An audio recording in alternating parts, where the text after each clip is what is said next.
तो ये आज जो क्लास रहेगा क्लास 10th का मैथ चैप्टर 5.2 क्वेश्चन नंबर 16। देखिए इस क्वेश्चन में बोला गया है कि वह एपी ज्ञात कीजिए जिसका तीसरा पद 16 और सातवां पद पांचवें पद से 12 अधिक। तो यहाँ पर हम लोग यानी प्रश्नावली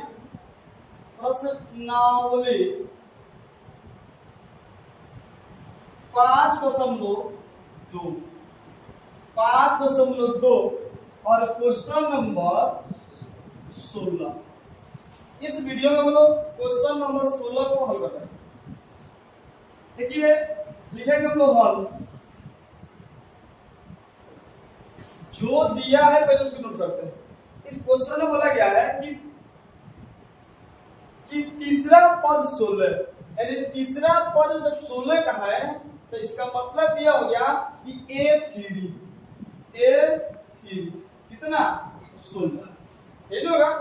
तो यानी अब बताइए कि A3 बराबर कितना 16, यानी A3 को हम लिख सकते हैं A प्लस 2D बराबर कितना 16।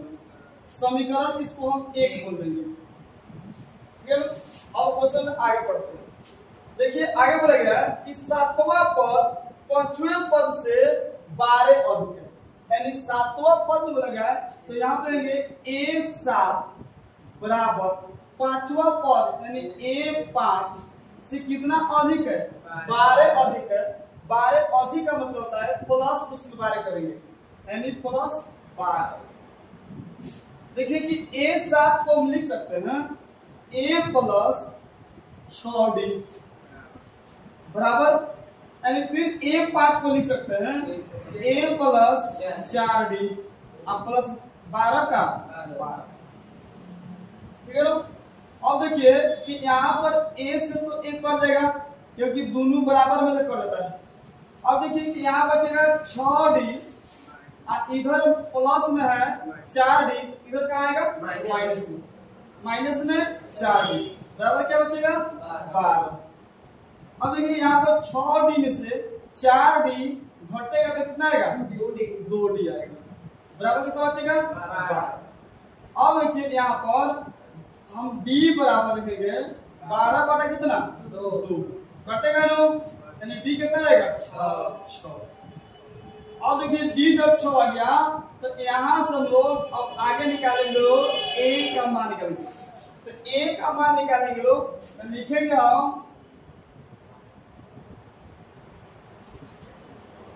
यहाँ पर लिखेंगे कि समीकरण 1 में D का मान रखने। अब देखिए समीकरण 1 में D का मान अगर रख देंगे तो यहां से A का मान निकलेगा। तो देखिए यहाँ पर समीकरण है A प्लस 2D बराबर कितना है 16। और देखिए D के मान यहाँ पर क्या करना है रखना है।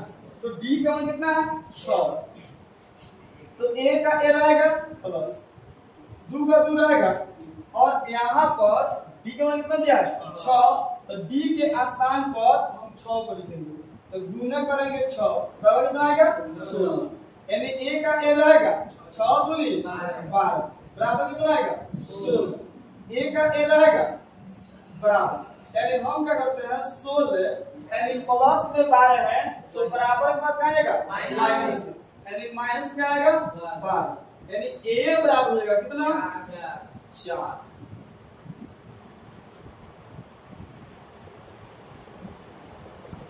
अब क्वेश्चन में बोला गया है कि आप AP ज्ञात कीजिए। तो लिखेंगे अतः AP को ज्ञात कीजिए। तो अब बताइए कि AP लिखिए अतः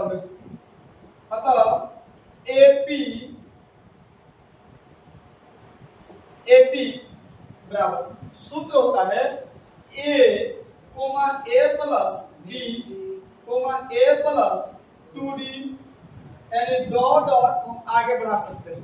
तो अब बताइए कि यहाँ पर यहाँ पर डी रहेगा।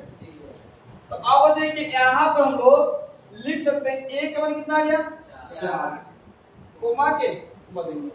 अब देखिए ए मान कितना हो गया 4 प्लस के और डी कितना है 6 तो 6 लिख देंगे, फिर कोमा देंगे, फिर ए कितना है 4 प्लस के और 2 गुणे 6 नु और डॉट आगे बढ़ाएंगे इसको 4 के 4 रहेगा कोमा 6 4 10।